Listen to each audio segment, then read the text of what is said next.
तो इस एनिमे की शुरुआत में हम देखते हैं कि हमारा मेन कैरेक्टर का किसी ट्रक के साथ एक्सीडेंट हो चुका है और वो जमीन पर पड़े पड़े सोच रहा था कि आखिर उसके साथ ऐसा क्यों हुआ और उसकी ज़िंदगी इतनी ख़राब क्यों हुई चल रही है। इसके बाद हम देखते हैं कि उसको हॉस्पिटल के अंदर लाया जाता है और वो अपने आप से बात कह रहा होता कि चलो इस ज़िंदगी से जीने की जगह मैं मर ही जाता हूँ, क्योंकि ये ज़िंदगी कुछ खास नहीं है। मैं एक 80 किलो का इंसान हूँ जिसके पास कोई भी काम धंधा नहीं है सिवाय खाने पीने के। और इसके बाद हम देखते हैं कि उसकी आंखें फिर खुलती हैं और वो अपने सामने एक लड़की और एक लड़के को पाता है और वो सोच रहा था कि आखिर ये दोनों व्यक्ति कौन है और इनकी भाषा कुछ अजीब सी काहे है। और इसके बाद हम देखते हैं कि वो अपने सामने लड़की को पाता है जिसके बहुत ही बड़े बड़े होते हैं और वो उसे टच करने जा ही होता है कि तभी वो देखता है कि उसके हाथ एक बच्चे जैसे होते हैं और वो समझ जाता है कि उसका पुनर्जन्म हो चुका है। और इसके अलावा उसके माता पिता उसके सामने ही मैच करना चालू कर देते हैं, भाई शर्म कर लो यार तुम्हारा बच्चा है। और इसके बाद हम देखते हैं कि हमारा रोडिस धीरे धीरे बड़ा हो रहा है और वो चलना फिरना सीख रहा है। और इसके अलावा वो देखते हैं कि उसकी मम्मी की पैंटी को अपने मुंह पर बांध लेता है और तभी उसकी नौकरानी देखकर डर जाती है, क्या क्या बच्चा ये। तभी हम देखते हैं उसकी मम्मी वहां पर आती है और उस रोडिस से कहते हैं कि बेटा ये चीज नहीं है तुम्हारे सर पर डालने के लिए। और वो नौकरानी उनसे कहती है कि महारानी ये क्या आपका बच्चा थोड़ा सा अजीब सा व्यवहार कर रहा है। तो वो कहती है आखिर तुम कहना क्या चाहती हो, ये तो एक 6 साल का बच्चा है। तो वो कहती है हाँ सॉरी मुझसे गलती हो गई। इसके बाद हम देखते हैं कि हमारा रूटिस धीरे धीरे बड़ा हो चुका है और वो अपने पिता को बाहर क्या कहते हैं उसको, हाँ स्वॉर्ड की फाइटिंग करते देख रहा था और वो स्वॉर्ड चलाने में काफी माहिर बनता है। इसके अलावा हम देखते हैं कि वो नीचे गिर जाता है और उसकी मम्मी उसको ठीक करने के लिए अपना हीलिंग मैजिक यूज करती है। और पहले तो हमारे मेन कैरेक्टर को विश्वास नहीं होता, पर जब वो आंखों से देखता है कि जादू भी होता है और वो समझ आता है कि वो एक जादू की दुनिया में आ चुका है।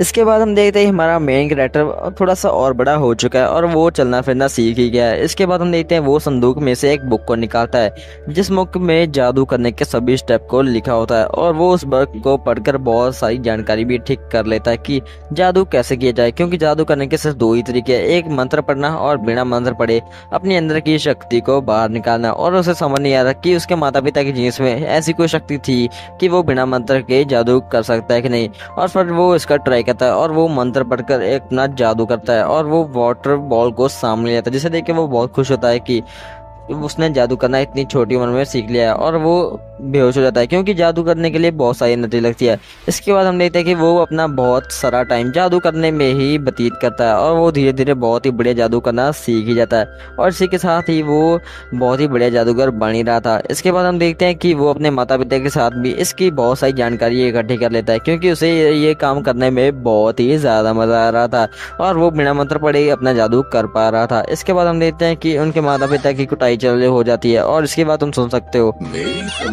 इसके बाद हम देखते हैं कि उसका डैड बॉब बाहर अपनी स्वॉर्ड से ट्रेनिंग कर रहा होता है और बहुत सारी लड़कियां उसे देखकर हंस भी रही होती हैं। इसके बाद हम देखते हैं उसके मुंह पर एक पानी की बॉल आकर गिरती है और वो देखता है कि आखिर ये बॉल आई कहाँ से।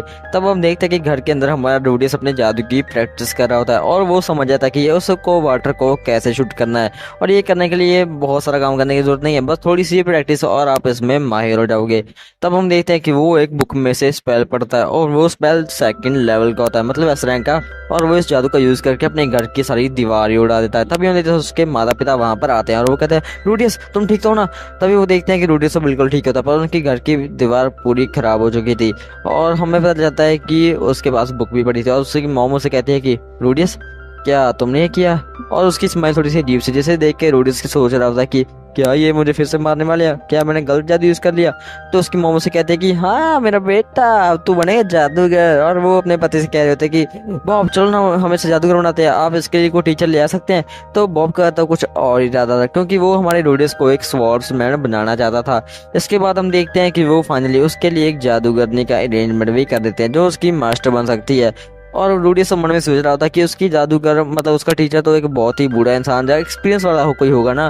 तब हम देखते हैं उनके सामने एक 8 साल की लड़की है आगे खड़ी जाती है। तो वो बताती है कि मेरा नाम रॉक्सी है और मैं इस लड़के की टीचर बनना चाहती हूँ। तो वो कहते हैं अच्छा तो आप हैं। तो वो सोच रहे थे कि इस छोटे लड़के के लिए जादू करना थोड़ा सा मुश्किल हो सकता है, पर कोई बात नहीं मैसेज खा दूंगी। इसके बाद हम देखते हैं कि वो रूडियस को जादू के अलग अलग टाइप बताने लगते हैं कि जादू 3 प्रकार का होता है और इसे करने के लिए बहुत सारे तरीके भी हैं, तुमने तो सिर्फ 2 ही सीखे हैं। इसके बाद वो हमारे रूडियस को अपनी वाटर स्प्लैश का जादू दिखाती है और वो उसकी स्पीड को ज्यादा है जिसके कारण वो पेड़ को तोड़ देती है। और हमारा रूडियस कहता है कि ये पागल लड़की क्या किया, ये मेरी माँ ने बहुत मुश्किल से उगाया था। और वो घबरा जाती है और वो फिर अपनी हीलिंग मैजिक का यूज करके उस पेड़ को ठीक कर देती है, जिसे देख के हमारा रूडियस काफी इंप्रेस होता है।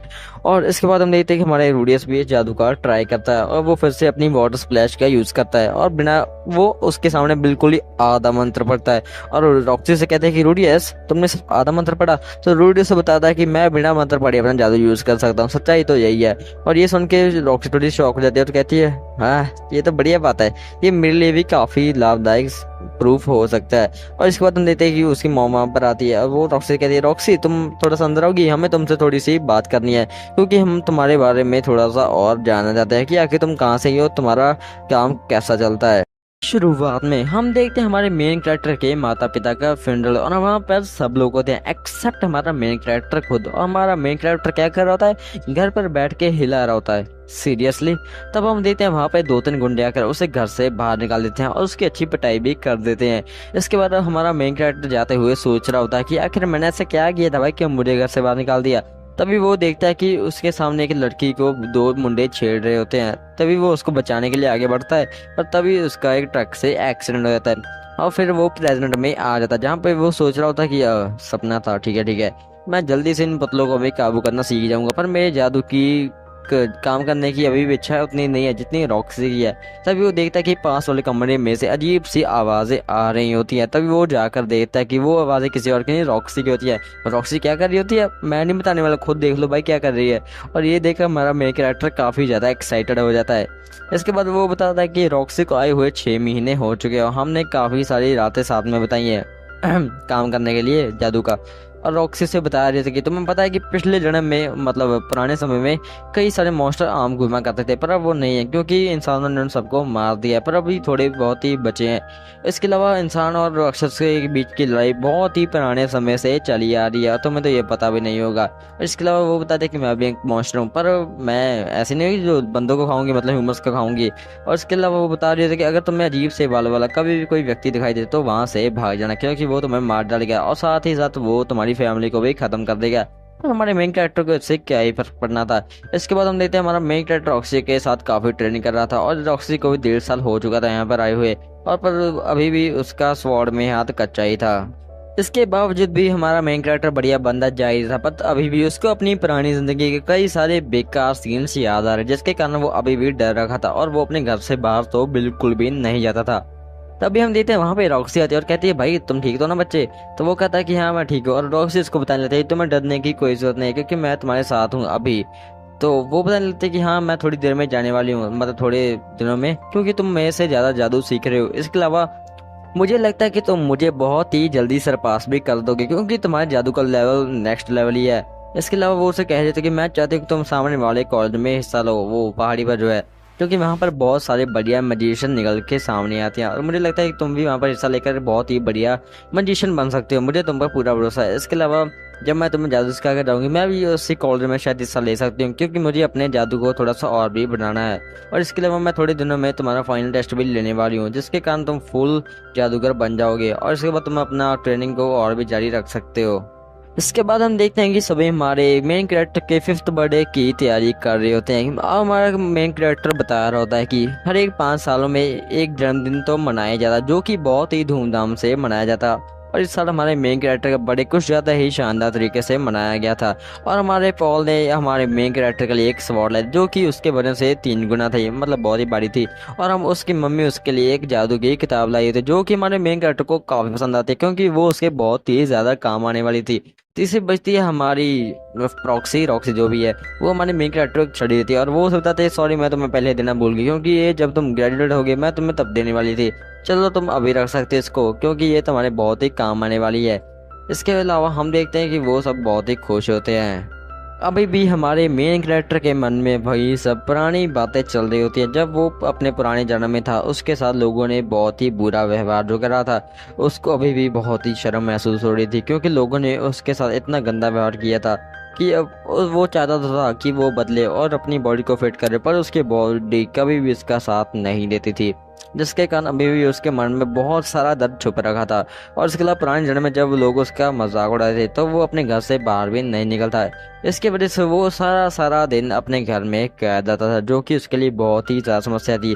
और सब प्रॉब्लम में किसी ने भी उसका साथ नहीं दिया था, एक्सेप्ट उसके माता पिता भी उसको सिर्फ बोलते ही रहते थे पर उसका साथ कभी भी नहीं दिया था, जिसके कारण वो बहुत ही दुखी रहता और सिर्फ अपने गेम खेलने में ही ध्यान देता था। इसके बाद हम आ जाते हैं अगले सीन में, जहाँ पे हम देखते हैं रॉक्सी हमारे मेन कैरेक्टर के साथ जाने के लिए फाइनली रेडी हो चुकी है, क्योंकि वो उसका फाइनली ग्रेजुएशन का टेस्ट लेने वाली है।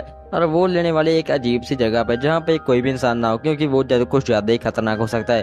पर हमारा मेन कैरेक्टर को अभी भी डर लग रहा था, क्योंकि वो बाहर की दुनिया नहीं देखना चाहता था। पर हमारी प्रॉक्सी उसको उठाकर अपने घोड़े के ऊपर बैठा देती है, फिर वो जाने लगते हैं।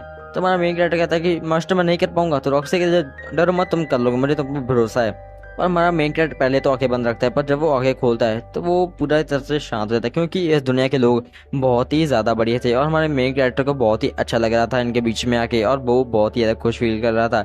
इसके बाद हम देखते हैं वो फाइनल ग्रेजुएशन की स्पॉट वाली जगह पर पहुंच जाते हैं। जब ये सबसे पहले हमारी प्रॉक्सी तो कहते हैं मैं तुम्हें सिर्फ एक बार करके दिखाऊंगी, फिर तुम्हें इसको कॉपी करना है, जहाँ इससे बढ़िया करना है। फिर हमारी रॉक्सी अपने जादू का यूज करती है, जो कि बहुत ही बड़ा और भयानक जादू होता है, पर इसी के साथ ही उसका जो हॉर्स होता है वो इंजर हो जाता है और फिर से वो जल्दी जल्दी उसे ठीक कर देती है। दूसरी बारी हमारे मेन कैरेक्टर की थी और वो फिर से अपने जादू का यूज करता है और वो निम्बस वाले जादू का यूज करके एक बहुत ही बड़ा जादू बनाता है, जिसके कारण बहुत ही दुनिया में उथल पुथल हो जाती है, मतलब तूफान आ जाता है सिंपली। और जिसके साथ ही वो जादू को पूरा करने में सक्सेसफुल हो जाता है और इसे जादू को मास्टर भी कर लेता है। इसके बाद हमारी रॉक्सी से कहते हैं कि तुम फाइनली ग्रेजुएट हो चुके हो और अब मुझे तुम्हें सिखाने के लिए कुछ भी बाकी नहीं है और अब मैं जाने वाली हूँ। इसके बाद सीन में हम देखते हैं हमारी रॉक्सी उनके माता पिता को फाइनली एक गुड बाय करने जा रही है और वो उससे बाद वो वहां से चली जाती है और यहीं पे एपिसोड नंबर 2 खत्म हो जाता है। बाद हम देखते हैं कि फाइनली रॉक्सी वहां से जा चुकी है और हमारा मेन कैरेक्टर मन में सोच रहा होता है कि अब से मैं बहुत ज्यादा मेहनत करूंगा रॉक्सी, और तुम्हारी वजह से मैं एक नई जिंदगी की शुरुआत कर सकता हूँ। और अगले सीन में फिर से वो अपनी ठगबंदी की आदतें चालू कर देता है और इसके अलावा उसके पिता भी कम नहीं होते, वो भी अपनी वाइफ के साथ ऐसे कुछ कर रहे होते हैं। इसके बाद हमारा रूडी अपने पिता से पूछता है कि पिताजी मैं घर से बाहर जाना चाहता हूँ, तो उसके पिता कहता है हाँ हाँ बेटा जा सकते हो, क्यों नहीं तुम जा सकते हो। और वो अपनी बीवी से कह रहा होता है मुझे लगा नहीं था कि हमारा कायर बेटा इतनी जल्दी बड़ा हो जाएगा। तो उसका बेटा कहता है कि अच्छा आप ऐसा सोचते हैं। तो वो कहता है कि नहीं बेटा ऐसी कोई बात नहीं, मुझे बस तुम्हारी चिंता लगी रहती है क्योंकि तुम कभी कभी कुछ ज्यादा ही मैच्योर बातें कर देते हो।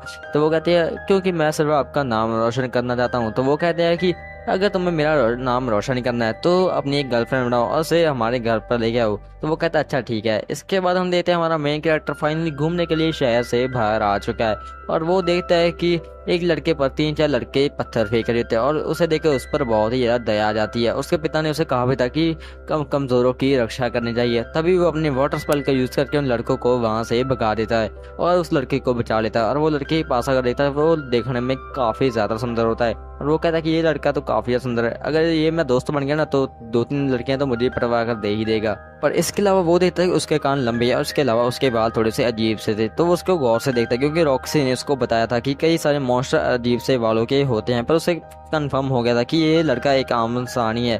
तभी वो लड़का बताने लगता है कि मेरे पिताजी एक आदि एल्फ थे और इसके अलावा मेरी माता भी एक आदि एल्फ जैसा इंसान ही थी। इसकी वजह से ही मेरे जीन्स कुछ ऐसे हैं कि मेरे कान तो लंबे हैं पर मेरे बालों का रंग उनके जैसा बिल्कुल भी नहीं है, जिसके कारण कई लोग मुझे मॉन्स्टर भी समझ लेते हैं और फिर वो रोने लग पड़ता है। और प्लॉट ट्विस्ट मैं बताना चाहता हूँ कि ये लड़का नहीं ये लड़की है। हमारे मेन कैरेक्टर को लग रहा है कि लड़की है पर ये असल में लड़की है। इसके बाद हमारा मेन कैरेक्टर सोच रहा होता है कि किसी के साथ बालों के रूप पर इतना गंदा व्यवहार करना ये अच्छी बात नहीं, क्योंकि पिछले जन्म में मेरे साथ लोगों ने बहुत ही ज्यादा गंदा व्यवहार किया था और इस जन्म में मैं सबकी सुरक्षा करूंगा और किसी को भी ऐसा व्यवहार करने की अनुमति नहीं दे सकता। इसके बाद हम देखते हैं कि उन दोनों में फाइनली थोड़ी सी दोस्ती तो हो ही जाती है और फिर हम देखते हैं कि वो दोनों बात कर रहे होते हैं कि तुम्हारा कोई दोस्त है कि नहीं। तो हमारा मेगा एक्टर बताता है कि मेरा कोई भी दोस्त नहीं रहा और अगर ये मेरा दोस्त बन गया ना फिर तो काफी मजे मजे, क्योंकि ये देखने में काफी सुंदर है, हैंडसम है, जो भी है। और इसी के साथ ही वो दोनों दोस्त बन जाते हैं। इसके बाद अगले सीन में हम देखते हैं हमारा मेन कैरेक्टर फाइनली घर पे आ रहा होता है। तभी हम देखते हैं कि उसका डैड पॉल भी घर के बाहर ही बैठा होता है और हमारे मेन कैरेक्टर को थोड़ा सा शक जा रहा था कि उसके पिता को पता चल चुका है जो कि इसने कांड किया था उन लड़कों के साथ। तो वो उसे कुछ कहे तो उसका पिता गुस्से में कहता है रूडियस तुम्हें अपने पापों की सजा मिलेगी, तो हमने ऐसा काम क्यों किया। तो कहने लगता है कि पिताजी आप मेरी बात तो सुनिए, आप ऐसा नहीं कर सकते, पहले मेरी बात सुनिए। तभी उसके पिता गुस्से में आकर उसके एक थप्पड़ जड़ देता है और हमारा रूडियस कहने लगता है कि वाह पिताजी आपने बिना मेरी बात सुने मुझे थप्पड़ जड़ दिया, आगे से जब भी कोई भी गरीब को परेशान करेगा तो मैं उसको हटाऊंगा नहीं बल्कि मैं उनके साथ मिलकर ही उस गरीब को परेशान करूंगा और उसको बताऊंगा कि मैं एक ऐसे परिवार से हूँ जहाँ पे बहुत ही ताकतवर स्वॉर्ड्समैन भी है, पर वो गरीबों की हेल्प नहीं करते बल्कि उनको और परेशान करते हैं। और मैं ऐसा ही करूंगा और सबको परेशान करता ही जाऊंगा। जिसे सुन के हमारे पॉल को बहुत ही ज्यादा गुस्सा था, पर उसे बहुत ही ज्यादा दुख भी हो रहा था कि उसने बिना बात पे रूडियस के ऊपर हाथ उठा दिया। उसे बहुत ही शर्मिंदगी महसूस हो रही थी। इसके बाद हम देखते हैं रूडियस अपनी माता को सब बातें बताता है, और हमारे पॉल को अभी भी बहुत ही बुरा लग रहा था कि उसने अपने बेटे के साथ ऐसा व्यवहार क्यों किया, जबकि वो अपने बेटे को बहुत ही चाहता है और उसे हमेशा सुरक्षा देना चाहता है, पर फिर भी उससे ये गलती क्यों हो गई। इसके बाद हम वहाँ देखते हैं हमारे रूडियस को, जो कि एक मैदान में अपने प्रैक्टिस कर रहा होता है, और वो मैं बता रहा होता है कि मैंने एक एक करके सभी गुंडों को हरा दिया जो भी मेरे दोस्त को परेशान करते थे। अब कोई भी उसे परेशान करने की हिम्मत भी नहीं रख सकता है। इसके अलावा अब मैं उससे हमेशा प्रोटेक्ट करूंगा। और उसे बहुत ही ज्यादा गर्मी भी लग रही होती है। तभी हम देखते हैं उसके दोस्त सब वहां पर आ जाते हैं और वो कहते हैं कि रूडियस ये लो। तभी वो अपने जादू का यूज करके एक पत्थर, ठंड का गोला सा, बर्फ का गोला सा बना देती है। गोला नहीं, क्या है ये, क्रिस्टल बना देती है। और फिर हम देखते हैं कि हमारा रूडियस उसे आग और पानी का जादू दिखा रहा था, जिसे देख के वो काफी इंप्रेस होती है और वो रूडियस से कहने लगता है कि तुम मुझे भी सिखा सकते हो। तो रूडियस भी उसे सिखाने की ट्राई करता है, पर वो इतनी जल्दी सीखने का वाली थी। फिर हम देखते हैं थोड़े ही समय में वो भी ये जादू करने में सक्सेसफुल हो जाती है, जिसे वो बिना मत्थर पड़े रूडियस की तरह ही जादू को कर सकती है। इसके बाद हम देखते हैं वहां पर काफी सारी बारिश भी आनी चालू हो जाती है। तब हम देखते हैं कि वो दोनों रूडियस के घर पर आ जाते हैं। फिर हम हमारे देखते हैं कि उसके नहाने के लिए पानी पहले से तैयार होता है, और हमारा रूडियस लड़की को लेकर ऊपर चल जाता है। तो रूडियस उसे कहता है कि कपड़े उतारो। तो उसे पता नहीं था कि वो लड़की है, तो वो कहती है कि नहीं नहीं, मैं नहीं उतार सकता। तो वो कहता है कि कपड़े उतारो चुपचाप, और उसके धक्के से कपड़े उतार देता है। और फिर वो देख के शौक हो जाता है कि ये कोई लड़का नहीं बल्कि एक लड़की है। उसकी फट जाती है, उससे एक बहुत ही बड़ी गलती हो गई है। तो सब वहां से रोकर भाग जाती है। और तब हम देखते हैं कि उसके पिता उससे कहने लगता है, रूडियस बेटा तुमने ये काम क्यों किया। और वो अपने मन में सोच रहा था कि अब मुझे रूडियस से थोड़ी सी आराम से बात करनी होगी, मैं पहली वाली गलती नहीं कर सकता। तो रूडियस से कहना था, सॉरी पिताजी, मुझे पता नहीं था, मुझे लगा था कि वो एक लड़का, और इसके अलावा उसने मुझे बताया नहीं है कि वो लड़की है। तो इसी के साथ ये एपिसोड नंबर 3 यहीं पे खत्म हो जाता है।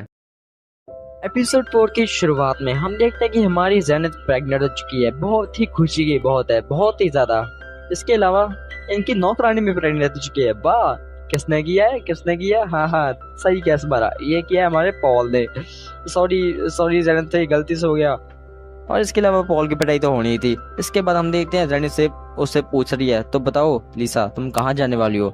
कहीं नहीं, मैं अपने गाँव में जाऊंगी। अच्छा, गाँव में 1 मंथ की दूरी पर। अब मैं क्या कर सकती हूँ, मेरे पास कोई ऑप्शन नहीं है। और ये सुन के हमारे मेन कैरेक्टर को लीसा के लिए काफी ज्यादा बुरा लग रहा होता है, क्योंकि उसे पता था कि लीसा अगर चली गई तो उनके काम, घर का जो काम होता है वो कौन करेगा। मॉम तो बिल्कुल नहीं करने वाली, क्योंकि उनके बेबी होने वाला है, तो काम तो बहुत ही बढ़ेगा। इसके अलावा वो नहीं चाहता कि लीसा इतनी जल्दी वहां से चली जाए, क्योंकि उनके साथ थोड़ा सा उसका फैमिली वाला रिलेशन सा हो गया था। और वो चाहता है कि लीसा घर में रहे, क्योंकि उसकी सभी पोले जो सीक्रेट बातें हैं वो लीसा को पता ही है, और उन्होंने कभी भी उसके पेरेंट्स को नहीं बताई है। इसलिए हमारा मेन कैरेक्टर अपनी मॉम से कहता है कि मॉम, मुझे पता है कि ये डैड की गलती है, क्योंकि उन्होंने लीसा को फोर्स किया था कि वो उनके साथ करे, और उसे कहा था कि अपनी टांगे खोलो नहीं तो मैं तुम्हें घर से निकाल दूंगा। तो पॉल कहता है कि क्या झूठ झूठ बोल रही है। तो लीसा वो कहती है कि चुप रह, तेरी गलती है सब। और लीसा पूछती है, लीसा क्या ये सच है। तो लीसा कहती है, नहीं नहीं मैडम, ये सच नहीं है। तो वो कहती है, अच्छा मुझे पता चल गया तुम ये सच सामने सबके सामने नहीं बोलना चाहती, कोई बात नहीं, अब तुम भी हमारे साथ ही रहोगी। और ये सुन के हमारा मेन कैरेक्टर काफी खुश हो जाता है कि उसकी बात घर में मान ली गई है और लीसा फिर से घर में ही रह सकती है। इसके बाद हम देखते हैं कि पॉल हमारे मेन कैरेक्टर के साथ थोड़ा सा कुछ ज्यादा ही हार्श ट्रेनिंग करनी शुरू कर देता है। अपना गुस्सा भी निकालना है, भाई झूठी कहानी बनाई है तूने यार। इसके अलावा हमें पता चलता है कि हमारी नौकरानी की तड़प कुछ ज्यादा ही बढ़ रही थी, क्योंकि वो रोज रात को हमारे जेनिथ और पॉल की आवाज सुनती थी, और इसके लिए उसका भी मन करता था कि वो उनके साथ करे, क्या करे। और इसके अलावा हमारी लीसा बता रही थी कि मैंने कभी भी एक्सपेक्ट नहीं किया था कि ये शैतान जैसे जिगने वाला बच्चा मेरी हेल्प करेगा। अब मैं फैसला कर चुकी हूँ कि अब मैं अपनी सारी जिंदगी मास्टर रूडियस की सेवा करूंगी, और अपने होने वाले बच्चे को भी मास्टर रूडियस की सेवा में लगा दूंगी, और सारी उम्र इनका एहसान चुकाने का काम करूंगी। इसके बाद हम देखते हैं कि उनके घर पर फाइनली 2 बेबीज हो चुके हैं, और एक लड़का एक लड़की है। ये पता नहीं कौन कौन है, मुझे नहीं पता। और हमारा पॉल तो उनसे फिर से वही बच्चों वाले रास्ते कर रहा है, जिसे देख के हमारे मेन कैरेक्टर को काफी चिढ़ हो रही होती है। इसके बाद हम देखते हैं हमारा मेन कैरेक्टर और पॉल फाइनली एक और बैटल कर रहे होते हैं, और वो ट्रेनिंग कर रहे होते हैं कि तभी हमारा पॉल जो होता है वो फिर से अपर हैंड में आ जाता है, और वो अपनी स्पेशल स्वॉर्ड फिर से दिखाने लग जाता है। और हमारे मेन कैरेक्टर को बहुत ही गुस्सा आ रहा है, क्योंकि वो जादू में तो अच्छा है पर उसे स्वॉर्ड चलाने बिल्कुल भी पसंद नहीं है। इसके अलावा हमारा मेन कैरेक्टर फाइट में ही अपनी जादू का यूज भी कर देता है, पर फिर भी पॉल उसको आसानी से हरा देता है। तो वो उसे कहने लगता है कि बेटे ऐसा नहीं होगा, तुम ऐसा नहीं बढ़ोगे बड़े आदमी, तुम्हें सिग्मा बनना चाहिए। तो वो कहता है कि अच्छा आपके जैसा अपनी वाइफ को चीट करना ये सिग्मा बनती है, बहन के लंड औकात में। उसके पापा उसे कहता है कि अच्छा रूडी से मुझे बता, तुम लड़कियां पसंद नहीं है? अरे देखो भाई कितनी सुंदर है देखने में यार, देखो ना कितनी सुंदर है। तो वो कहता है कि अच्छा डैड आपके बारे में कुछ भी नहीं कह सकता। तो वो कहता है मुझे पता है बेटा, तुम्हें वो सिल्की पसंद है। हाँ मुझे पसंद है, पर क्या करें वो बच्ची है अभी, अब जब बड़े होंगे तब हम शादी करेंगे। तो वो कहता है कि अच्छा ऐसी बात है क्या? तो हमारा मेन कैरेक्टर मन में सोच रहा है भाई बहुत ही कमीना इंसान है, क्योंकि हमारे मेन कैरेक्टर के अंदर उसकी जो पर्सनैलिटी है ना पिछले जन्म वाली, वो अभी भी उसके अंदर ही थी, जिसके वजह से वो उनकी सभी बातें आसानी से समझ लेता था। और उसे भी पॉल की कमीनी पंती कुछ ज्यादा ही पसंद थी, क्योंकि वो खुद ही बहुत बड़ा कमीना है। हाँ हमारा मेन कैरेक्टर बहुत बड़ा कमीना है भाई ये। फिर हमारा पॉल उसके स्कूल के बारे में पूछता है कि तुम स्कूल में जाना चाहते हो कि नहीं? तो रूड्स कहता है स्कूल, हाँ स्कूल में। तो उसका पापा कहता है कि नहीं बेटा, अगर तुम्हारी मर्जी है तो तुम स्कूल में जा सकते हो, क्योंकि स्कूल में कुछ ज्यादा अमीर लौंडे आते हैं और तुम्हारे जैसे कि तो टिकने भी नहीं देंगे और तुम्हें काफी ज्यादा परेशान करेंगे। इसके बाद हम देखते हैं हमारा मेन कैरेक्टर एक गार्डन में बैठा होता है और वो सिल्वी का ही इंतजार कर रहा होता है। सिल्वी उसे पूछती है आज हम क्या करने वाले हैं? तो हमारा मेन कैरेक्टर कुछ अजीब सा ही मुंह बना रहा होता है और वो कह रहा होता है मुझे आज कुछ भी पसंद नहीं लग रहा, मेरी जिंदगी कुछ अजीब सी हो गई है, मुझे थोड़ा सा मजा कम ही आता है। और मैं सोच रहा होता कि अब मैं जादू को और अपग्रेड कैसे करूं। मैं सोच रहा हूँ कि मैं एक मैजिकल एकेडमी चले जाऊं, जो कि यहाँ से एक 2-3 मंथ की दूरी पर है। तो इस ये सुनते ही सिल्की उसको गले लगा लेते हैं और रोने लगता है कि रूडी प्लीज मुझे छोड़कर मत जाओ, तुम्हारे बिना मैं यहाँ पर क्या ही करूंगी। और रूडी कहता है अच्छा अच्छा ठीक है मेरी माँ, मैं नहीं जाऊंगा। तो रूडी मन में सोच रहा होता है कि यार इतनी सुंदर लड़की को छोड़ के जाऊंगा तो कहाँ जाऊंगा, इतनी बढ़िया लड़की यार, मैं तो इसके छोड़ के नहीं जाने वाला कहीं। और फिर हम देखते हैं वो अपने बेड पर वहीं पर अपना शुरू हो जाता है वही गंदे सीन यार। और तभी उसका पिता आता है यार क्या कर रहा है मेरे बेटे? तो पिताजी यहाँ पर क्या कर, चले जाइए यहाँ से। तभी वो कहता है कि ये देखो तुम्हारी लेटर है। लेटर? तभी वो पढ़ के देखता है कि ये रॉक्सी का लेटर होता है और वो उसे बता रहे होते हैं कि हे रूडियस कैसे हो, 2 साल हो गए हमें मिले हुए, मुझे याद है तुम मेरी पैंटी चुरा लिया करते थे और अब ये काम राजा का बेटा करता है, क्योंकि उन्होंने मुझे एक मास्टर के तौर पर हायर किया हुआ है और मैं जल्दी तुमसे मिलने वाली हूँ, क्योंकि मैंने तुम्हारी तरह सभी जादू को मास्टर करना सीख लिया और इसके अलावा मैंने जो तुम्हें जादू सिखाया था उसको परफेक्टली मास्टर कर लिया और अब हम जल्दी एक फाइट भी कर सकते हैं। इसके बाद हम देखते हैं सीन शिफ्ट होता है और हमारा रूडिस अपने पिता से कहता है कि पिताजी मैं चाहता हूँ कि आप मुझे ट्यूशन लगवा दिए एक दूसरी यूनिवर्सिटी में और मैं चाहता हूँ कि सिल्की भी मेरे साथ हो। पर उसका पिता उसे साफ साफ मना कर देता है, क्योंकि उनके पास इतने पैसे नहीं है कि वो उस रूडिस के साथ साथ उस सिल्की के भी फीस पे कर दें। पैसे पेड़ पे नहीं उगते भाई, बहुत कमाने पड़ते हैं, बहुत मुश्किल है भाई। इसके बाद हम देखते हैं कि हमारे रूडियस उसे कहता है कि आप मेरी एक जॉब लगवा दीजिए। तो उसका पता है जॉब, अच्छा ठीक है ट्राई करता हूँ। तब इसके बाद के सीन में हमें दिखाया जाता है कि एक बीस्ट वहां पर आता है जो कि आधा इंसान और आधा जानवर सा, जिसे बीस्ट कह सकते हैं आप। और वो रूडियस को लेने आया होता है। तभी हम देखते हैं पॉल हमारे रूडियस पर हमला करता है और वो रूडियस को एकदम से बेहोश कर देता है। और जब रूडियस को होश आता है तो वो अपने आप को एक बैलगाड़ी के अंदर पाता है और वो समझ आता है कि वो फाइनली एक जॉब के लिए निकल चुका है उस बीस्ट के साथ। और यहीं पे एपिसोड नंबर 4 खत्म हो जाता है। इसके बाद हम देखते हैं कि हमारा मेन कैरेक्टर और वो बीस्ट वहां पे जाने के लिए निकल चुके हैं और हमारे बीस्ट जिसका नाम ग्लिन होता है वो हमारे मेन कैरेक्टर को एक लेटर देते हैं जो कि उसके बाप पॉल ने लिखा था, निकम्मे ने।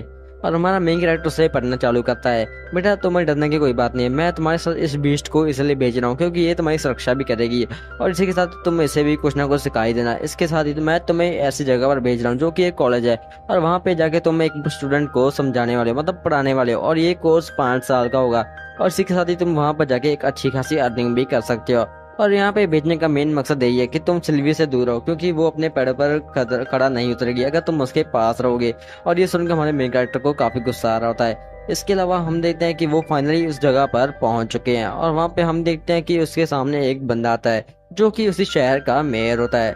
और इसके अलावा वो उसे बताने लगता है कि मैं हूँ फिलिप फॉल गेरेट। गेरेट क्या नाम है भाई ये? और वो कहने लगता है कि मैं तुम्हारे पॉल का कजन ही हूँ। और ये सुन के हमारे मेन कैरेक्टर को तो काफी खुशी होती है, चलो अच्छा है इसका भाई है, मतलब मैं एक फैमिली में आया हूँ। इसके बाद वो उसे बताना रहता है कि सुनो बेटा, तुम्हें एक ऐसी बच्ची को पढ़ाना है जो कि मेरी बेटी तो है पर वो थोड़ी सी मनमौजी भी है और इसके अलावा वो अपनी ही मर्जी करती रहती है, तो तुम थोड़ा सा संभल के रहना। इसके बाद हमारा मेन कैरेक्टर उसे कह रहा होता है कि डरने की कोई बात नहीं है, मैं उसे आसानी से पढ़ा लूंगा। और उसका कॉन्फिडेंस देख के फिलिप को थोड़ा सा हौसला हो जाता है कि उसकी बेटी के लिए फाइनली एक ट्यूटर तो मिल ही जाएगा।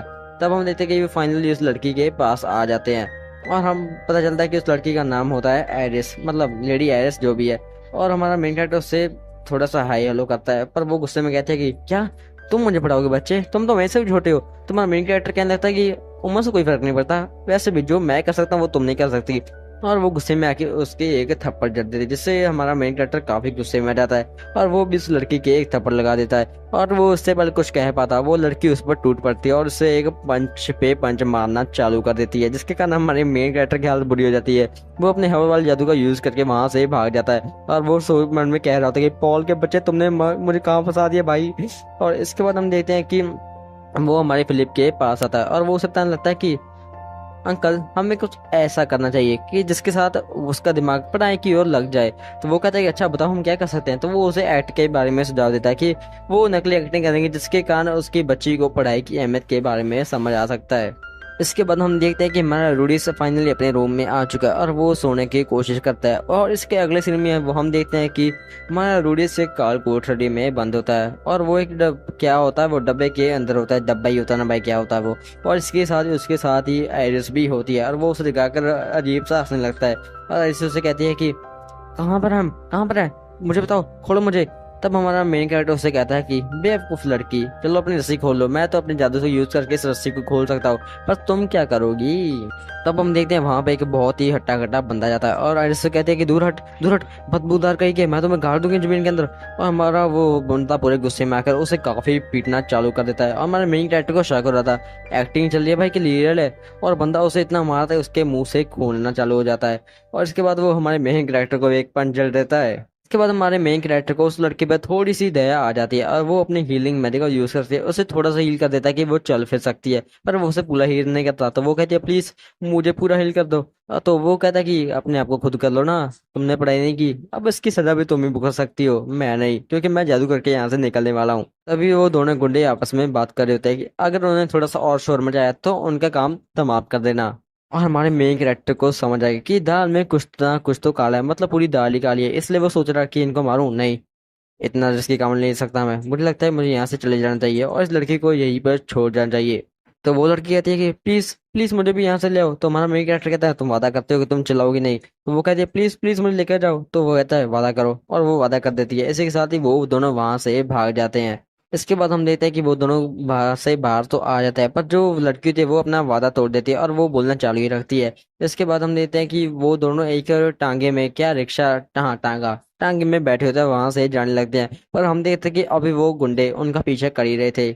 जिसके बाद हम देखते हैं कि वो दोनों फाइनली अपने शहर, अपने किंगडम तो पहुंच जाते हैं। पर हम देखते हैं कि एकदम से कोई बंदा आके आयरिस को किडनैप कर लेता है और हमारा मेन कैरेक्टर उसे बचाने के लिए उसके पीछे आता है और अपने जादू का यूज करता है।